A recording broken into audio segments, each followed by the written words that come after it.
قفشه والشحات وكهربا حرفيا اتولدوا عشان بطولة دوري ابطال افريقيا. كانوا النهارده بيلعبوا تحت شعار ال 13 يا اهلي. الاهلي النهارده بيكسب بنتيجة 4-2 على استاد ابيجان في القاهرة. كولر النهارده بدأ بقفشه، ودي كانت احلى حاجة في مباراة النهارده. خلى عندك تمركز وكمان عندك خط النص مستحوذ.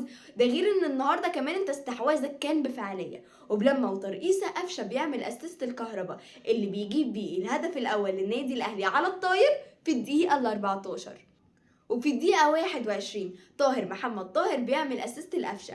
قفشه ما بيفكرش وبكل هداوة بيحرز الهدف من الزاوية الضيقة لحارس المرمى. وكمان الهدف الثالث لحسين الشحات باسيست من كهربا في الدقيقة 26.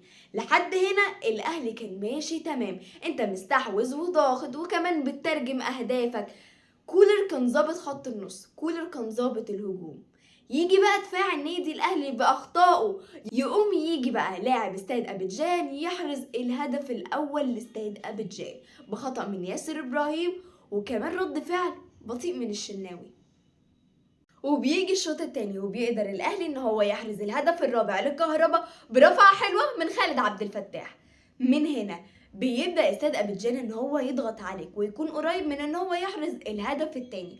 وبالفعل في الدقيقه 55 بيقدر استاد ابيجان ان هو يحرز الهدف التاني بسبب غفله من الشناوي وكمان من دفاع النادي الاهلي، وبتخلص المباراه بنتيجه 4-2. وهنا بقى لازم نتكلم شويه عن قفشه رجل المباراه. قفشه النهارده بينزل لك يعمل لك اداء رائع. ده غير كمان الرضا الغير طبيعي في ان قفشه ينزل اساسي او احتياطي. قفشه حقيقي شاطب اسمه جنب اسم النادي الاهلي. كهربا بقى، كهربا النهارده كان هادي ومركز في الملعب. تقدر تقول ان النهارده مباراه الثقه لكهربا. مش هقول ان دي مباراه عوده كهربا، لا، لان كهربا عنده احسن من كده بكتير، بس دي حاجه تفرح الجمهور ان يكون عندك وسام ابو علي وكهربا فايقين. اخر حاجه بقى الصراحه واخر استفسار، هو ليه مفيش فار في دور المجموعات؟ يعني النهارده في بدايه المباراه اكرم توفيق كان ليه ضربه جزاء، وحسين الشحات الكوره بتاعته كانت انفراد والحكم حسبها تسلل. طب بناء على ايه انت بتحسبها تسلل؟ انا بتمنى انكم تكتبوا لي في الكومنتات رايكم، هل كوره اكرم توفيق ضربه جزاء ولا مش ضربه جزاء؟